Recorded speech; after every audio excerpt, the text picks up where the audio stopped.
Tonight, while you sleep, your brain will stage an elaborate, multi-million-dollar production. It will construct towering landscapes, populate them with a cast of dozens, and compose an intricate script filled with conflict, dialogue, and profound emotional tension. You will navigate this world with absolute vulnerability, running from shadows or weeping with genuine grief. During every second of this performance, you will be utterly convinced that you are an accidental participant, a helpless actor dropped onto a stage you did not build, reacting to characters you do not know. But the moment you wake up, the entire production collapses back into the dark corners of your skull. In an instant of jarring clarity, you realize an unsettling truth. There was no external stage. There were no other actors. The terrifying stranger, the sweeping landscape, and the tragic script were all meticulously authored by the exact same mind that was trembling in fear. You were the mastermind behind the curtain, the performer on the stage, and the terrified viewer gasping in the dark. You were simultaneously the creator, the participant, and the witness of an entire universe. This is not merely a quirk of the dreaming mind. It is a fundamental psychological paradox that shadows our entire waking life. Every day, we walk through a world that feels fiercely independent of us. We react to events that seem to happen to us, struggle against circumstances that appear completely outside our control, and view our lives as a series of unpredictable chapters written by fate or chance. We feel like the audience, watching our destiny unfold on a massive, unforgiving screen. Yet, deep within the architecture of cognitive neuroscience and ancient philosophy, a different picture is beginning to crystallize. The boundary separating what is happening out there from what is happening in here is an illusion maintained by the structure of our brains. If your mind is the sole translator of everything you see, feel, and experience, then you have never actually encountered an objective external reality. You have only ever encountered your own mind's interpretation of it. We are trapped inside a living, walking theater where the lines between who is making the play, who is acting in it, and who is watching it are entirely blurred. What if the life you are living right now is not something you are discovering, but a script you are actively writing, performing, and watching all at once? To pierce the veil of this illusion, we must examine the strange mechanisms of human perception. For centuries, Western thought clung to a simple, intuitive concept of how we experience reality. It was called the camera model of the mind.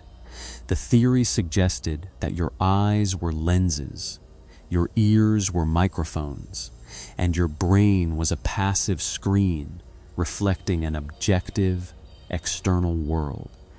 In this traditional view, you are strictly the audience. You sit back in the theater of your mind, and reality plays out before you, raw and unfiltered. But cognitive science has shattered this comfortable passivity. We now know that the brain does not passively receive light and sound from the outside. Instead, it is locked in a dark, silent vault of bone, receiving nothing but ambiguous, electrical impulses. To make sense of this chaos, the brain must constantly predict what is causing the signals. It builds a simulation, a highly complex, predictive model of reality, and projects it outward. When you look at a tree, you are not seeing the light bouncing off a physical object in real time. You are seeing your brain's best, calculated guess of what a tree should look like, based on your past experiences, expectations, and biological limits. Neuroscientists call this process controlled hallucination. If your brain's predictions align with the sparse sensory data coming from the outside world, we call it reality. If the predictions lose their grounding and drift away from that data, we call it a dream or psychosis. This means that the world you inhabit every single second is a custom-built production. The vibrant red of a rose, the haunting echo of a distant melody, and the heavy weight of a passing shadow do not exist out there in the void. They are properties created entirely by your internal authorship. You are the author, meticulously rendering the set pieces, painting the sky, and writing the physical laws of your conscious environment. You have never seen the world as it is. You have only ever seen the world as you are. Yet, despite being the grand architect of this simulation, you do not feel like the author. The brain deliberately hides its own creative process from you. If you were constantly aware of the billions of computations, memory lookups, and predictive filters required to construct a single moment of sight, your conscious mind would be instantly overwhelmed. The machinery must run in absolute secrecy. To ensure your survival, the brain projects its internal simulation outward, giving it the texture of solid, independent matter. It forces you down from the director's chair and drops you onto the stage as an actor. It leaves you completely immersed in the narrative. This sudden demotion from author to actor creates a profound psychological vulnerability. Because we are unaware of our own authorship, we take the simulation at face value. When your brain projects a world colored by underlying anxiety, insecurity, or old emotional trauma, you do not say, "My internal predictive model is currently biased." Instead, you look out at the world and say, "The stage is dangerous. The other actors are malicious. The script is tragic." You become a victim of your own set design, reacting with genuine panic to shadows that your own mind threw against the wall. This immersion is further complicated by the emergence of the third layer of our cognitive architecture, the audience.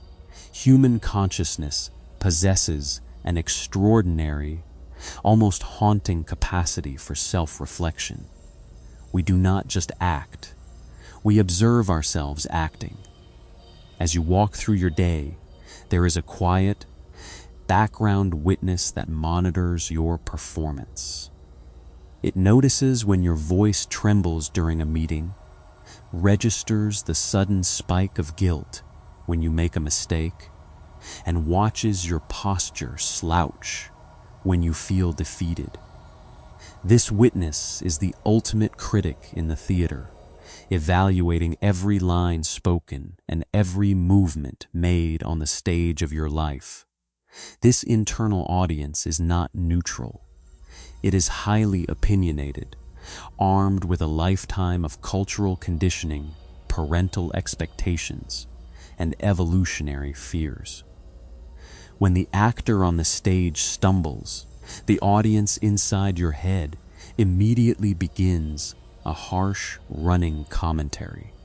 This commentary is what we commonly refer to as the inner monologue, the restless, chattering voice that judges, plans, regrets, and analyzes. A strange psychological conflict begins to play out within the confines of a single identity.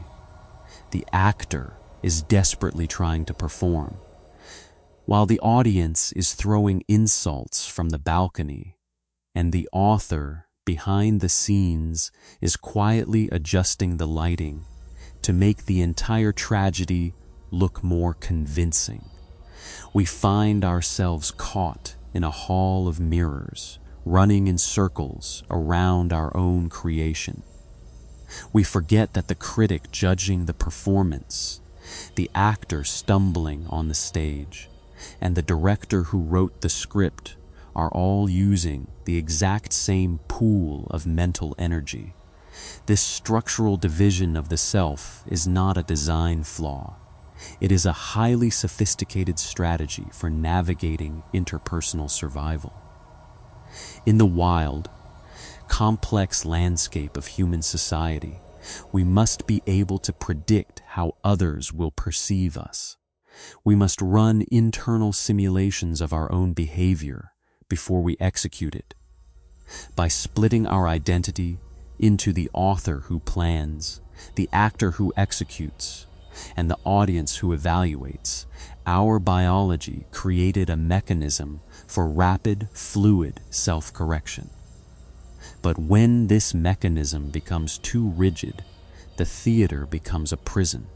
Many individuals spend their entire lives locked into a script they hate, playing an unfulfilling role, judged by a cruel, unforgiving internal audience. They feel completely powerless to change the production, viewing themselves as passive casualties of an unfortunate life story. They do not realize that the door to the theater is unlocked, and the pen that wrote the tragedy is resting in their own hand. They remain trapped in the audience, weeping at a play they are inadvertently directing. This leaves us standing before a deeply unsettling, yet strangely liberating philosophical question. If the reality we experience is entirely self-generated, and the characters, conflicts, and limitations of our lives are being co-authored by our own subconscious minds, how do we break the spell of our own immersion? How do we step off the stage, walk past the critics in the balcony, and reclaim our position as the master of the architecture? To awaken from the illusion of our own passivity, we must first locate where the script of our life is actually being composed. We like to believe that our choices are made in the bright, rational light of the conscious mind, that the author in us sits at a neat desk, carefully weighing options and writing our destiny with deliberate intent. But cognitive science tells a far more humbling story. The vast majority of our reality-generating predictions are written in the deep, ink-black waters of the subconscious mind. The conscious self is merely the actor, handed a finished script moments before the curtain rises. This subconscious authorship is forged in the early acts of our lives. When a child navigates their initial environment, their brain is an incredibly sensitive recording device, absorbing the dynamics of their family, the unwritten rules of their culture, and the emotional echoes of their early triumphs and traumas. The brain treats these early experiences not as temporary events, but as the foundational laws of reality. It writes them directly into its core predictive coding. If a child grows up in an environment where love is highly conditional or scarcity is a constant threat, their subconscious author writes a fundamental premise into the script.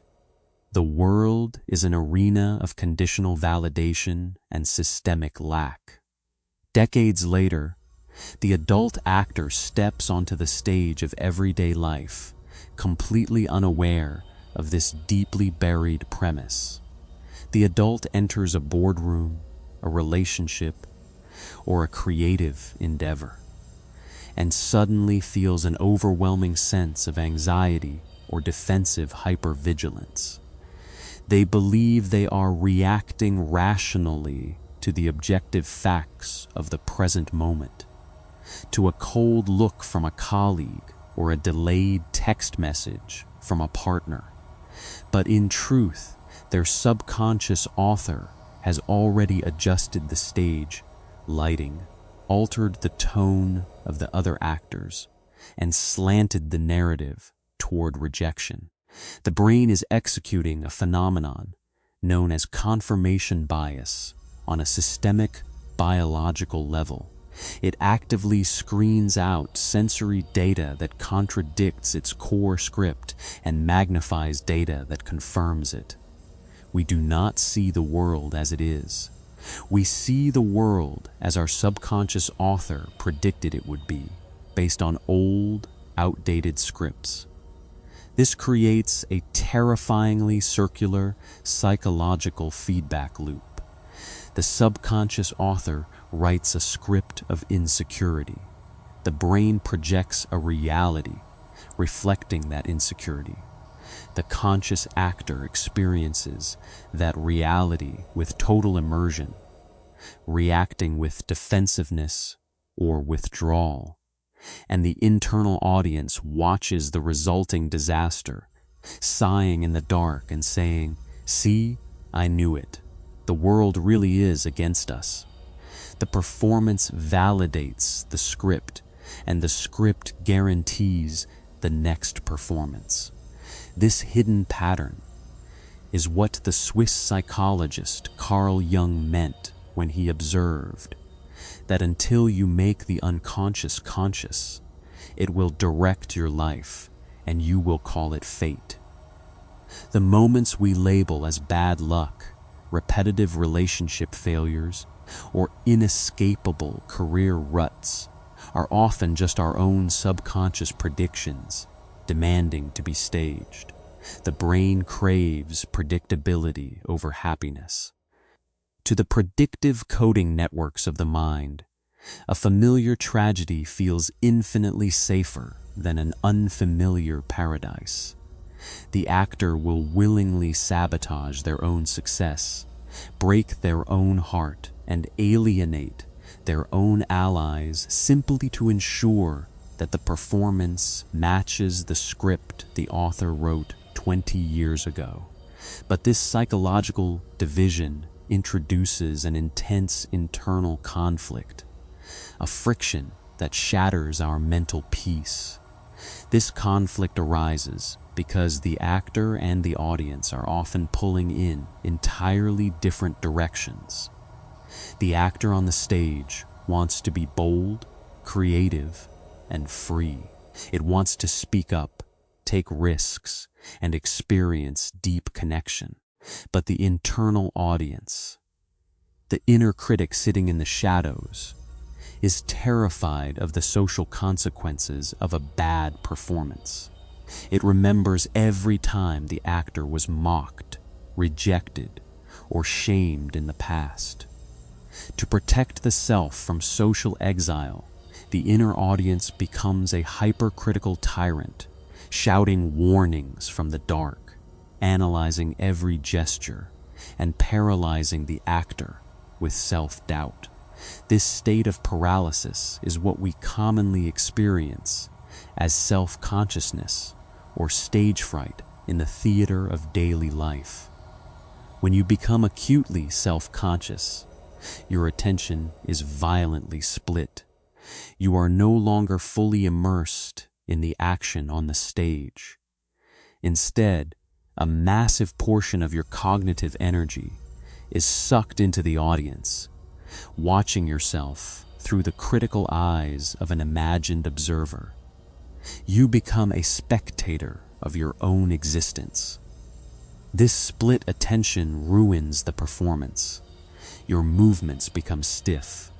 Your speech loses its natural rhythm, and your choices become timid, The fear of giving a bad performance creates the very failure the critic was trying to avoid. This internal civil war reveals a profound paradox within human identity. We are the only creatures on earth capable of standing outside ourselves to judge our own worth. And yet this very capacity is the source of our deepest suffering. We have constructed an internal theater so complex, so filled with competing voices and hidden agendas, that we have lost track of the simple truth that all these characters are masks, worn by the same underlying consciousness.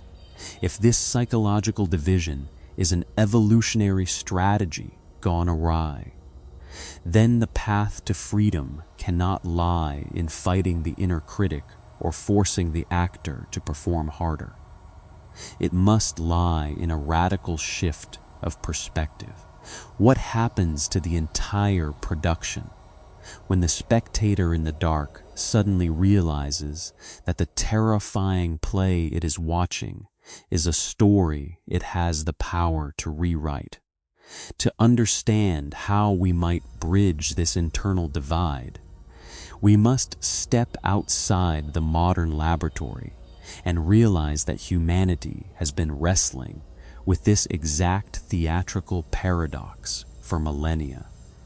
Long before the advent of neuroimaging or predictive processing models, ancient philosophical traditions arrived at the identical conclusion. Our perception of reality is a grand, immersive simulation, and our suffering stems entirely from mistaking the performance for the absolute truth. In the ancient philosophical texts of India, this entire manifestation of reality is described through the concept of Maya, often translated as illusion, but more accurately understood as a cosmic play or a divine magic show.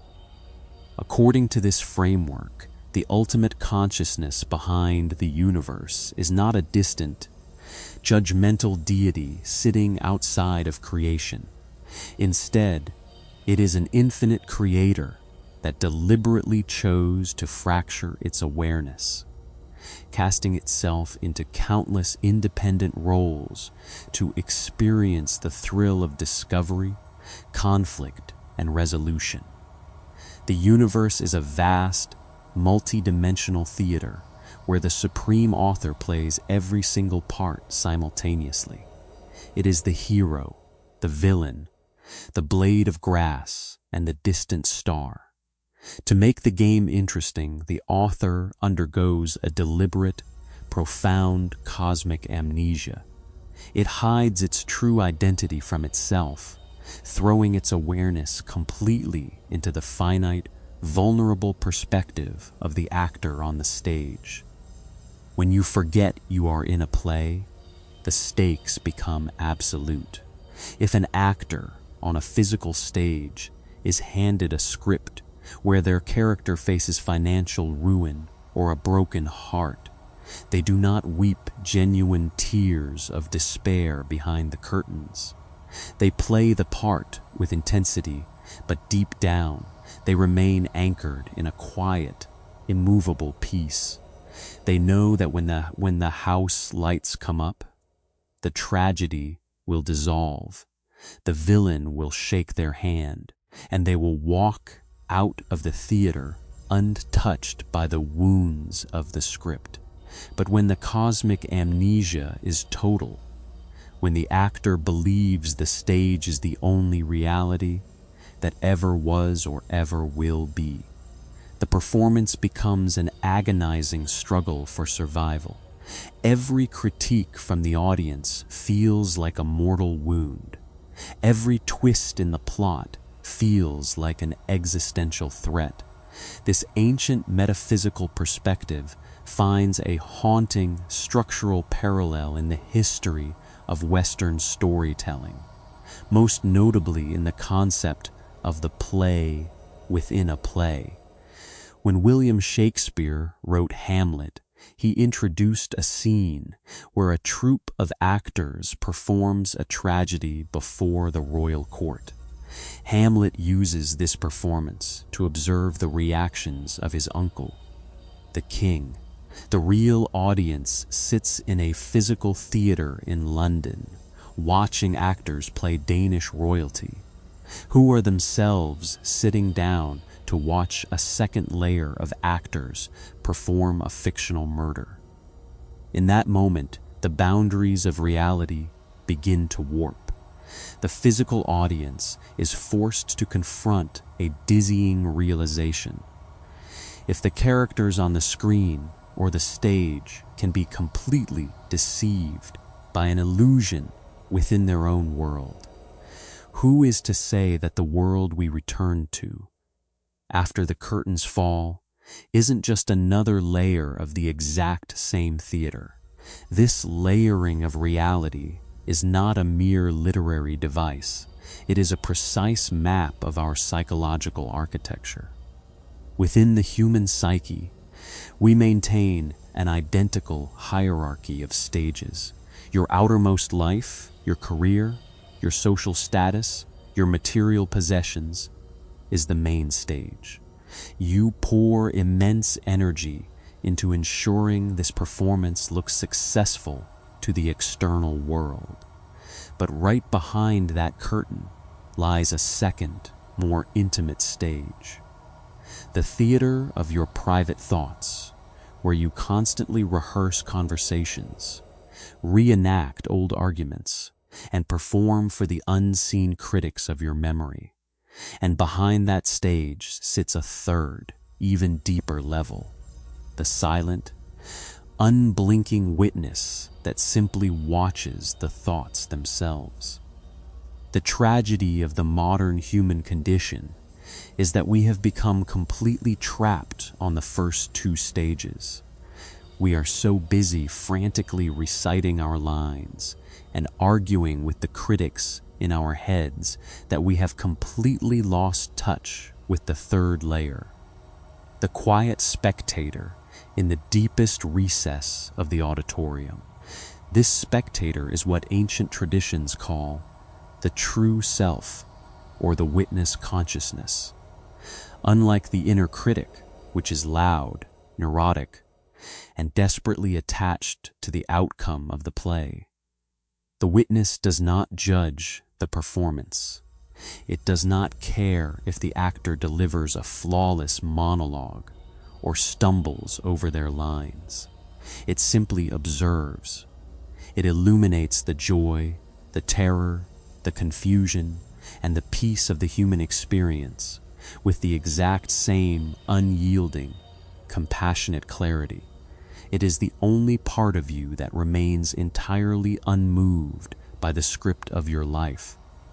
When a person undergoes a profound spiritual or psychological awakening, they are not changing the script, nor are they forcing the actor to become perfect.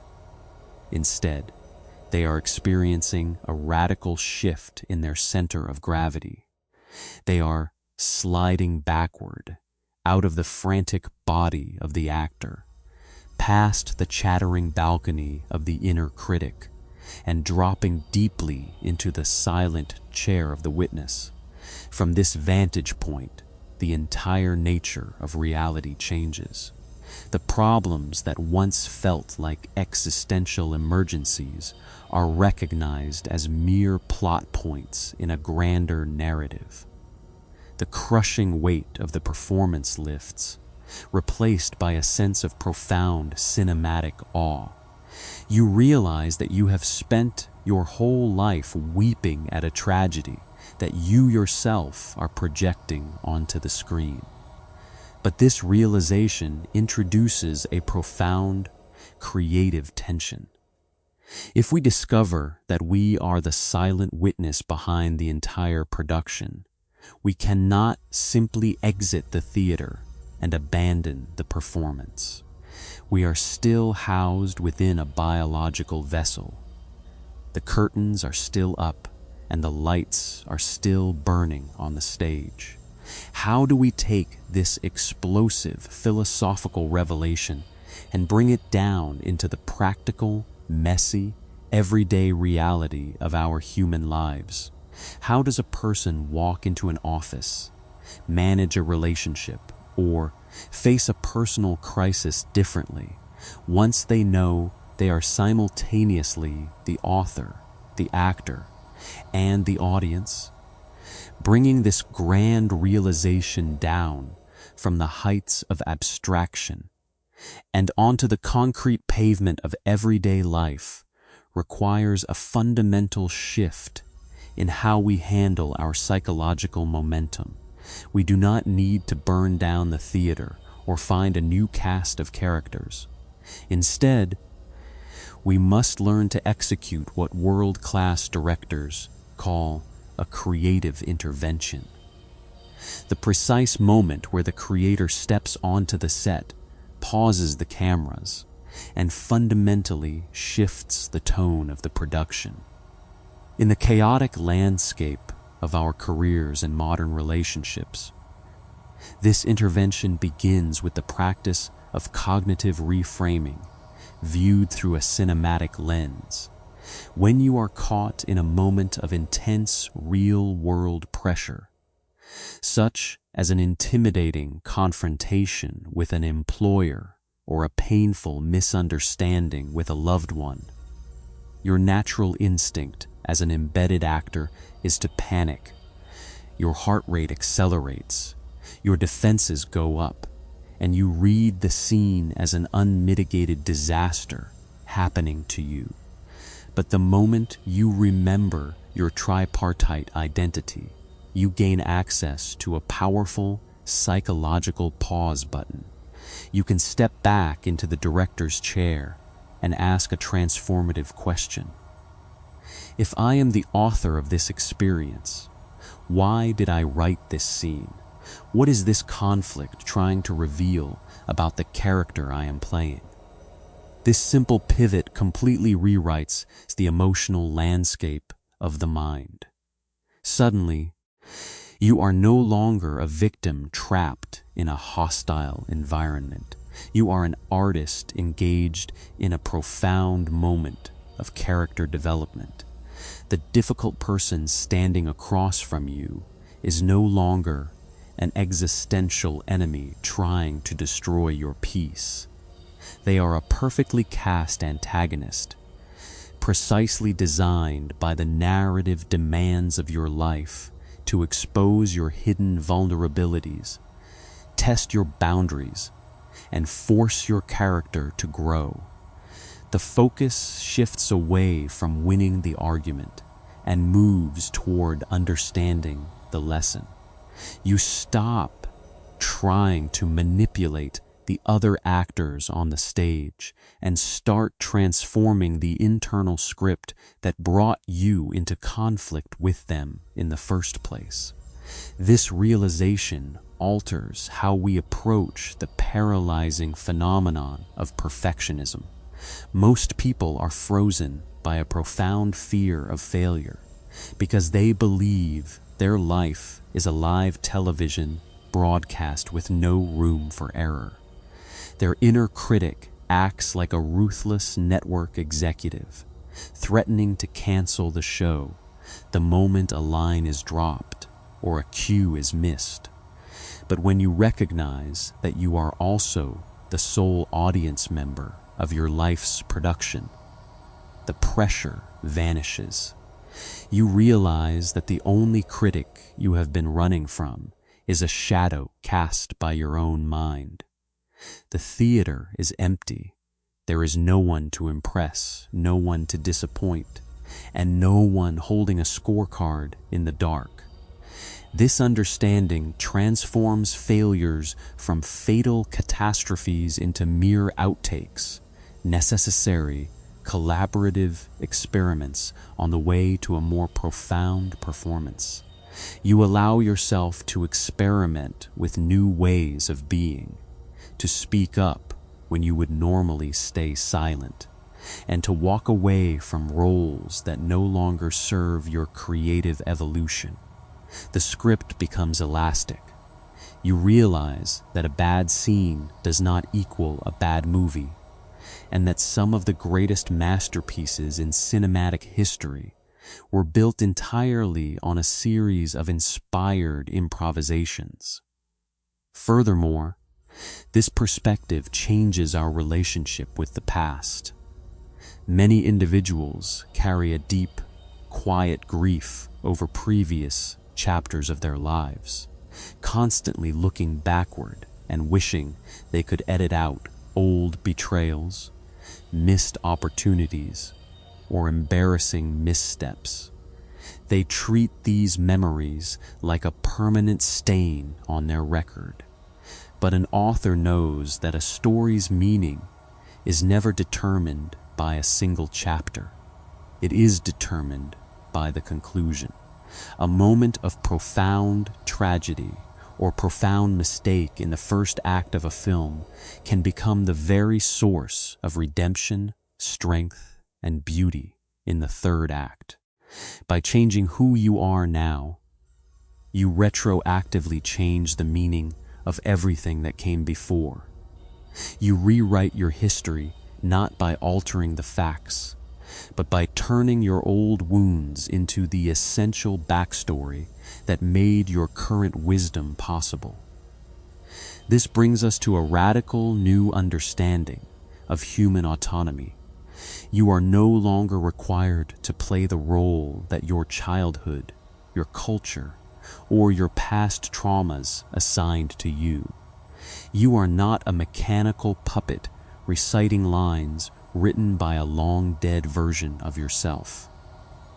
The moment you become aware of the theater, the power of choice returns to your hands. You can choose to rewrite the dialogue, shift the genre of your life from a tragedy to an adventure, and fire the internal critics who have been stifling your creative spirit from the balcony. But as we reclaim this creative sovereignty, we find ourselves standing on the edge of one final, breathtaking mystery. If we are the authors, the actors, and the audience of our own individual lives, what happens when our personal theaters intersect with the theaters of others? When we look out into the eyes of another human being, are we looking at a completely separate production? Or are we catching a glimpse of the exact same director, playing a different part on an infinitely larger stage? We spend our entire lives chasing connection, running across the stages of our separate worlds to find someone who can truly understand us. We build fragile bridges out of words, gestures, and shared glances, trying to peer through the windows of another person's fortress. Yet, despite our greatest intimacies, a persistent, quiet loneliness often lingers in the background. We return to the audience of our private minds, look out at the crowded theater of the world, and feel like an isolated island, a solitary consciousness trapped in a universe of strangers. But this profound isolation is only possible when we are completely hypnotized by the masks of the performance. The moment you trace consciousness back to its source, past the stumbles of the actor, past the frantic criticisms of the inner monologue, and into the absolute silence of the witness, the entire architecture of separation collapses. In the deepest recess of the auditorium, you discover something breathtaking. The light that illuminates your thoughts, your joys, and your secret sorrows is not a private, insular spark. It is the exact same light that illuminates the interior world of the person sitting across from you. There are not 8 billion separate theaters running independently in the dark. There is only one cosmic cinema, utilizing an infinite number of lenses, to look at itself from every conceivable angle. When you look into the eyes of another human being, you are not encountering a foreign universe. You are looking at a mirror. You are catching a glimpse of the same underlying author, dressed in a different costume, reciting a different script, and navigating a different set of constraints. The stranger on the street, the adversary who challenges you, and the loved one who holds your hand are all variations of your own fundamental identity, playing their parts with total, immersive commitment to keep the grand illusion alive. True empathy is not the difficult intellectual act of trying to understand a stranger.